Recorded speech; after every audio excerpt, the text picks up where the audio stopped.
Hello guys, আসসালামু আলাইকুম। আপনারা দেখতেছেন কালীগঙ্গা নদীতে চলে পয়েন্টে বোয়াল মারা কিন্তু শুরু হয়ে গেছে।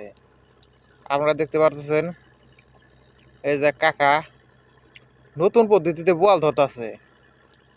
দেখেন কাকা, দুটাটা পাইছেন না? পাইছেন? কথা নেব হাফ কেজি। যাক, আলহামদুলিল্লাহ। আগে বড় দুটাটা ধরছেন নামবে, আগে এটা মারছেন। যাক, আলহামদুলিল্লাহ। তোর দেখি নারাইলে সারাইলে মাছ গাইতে বল ধরে নাকি?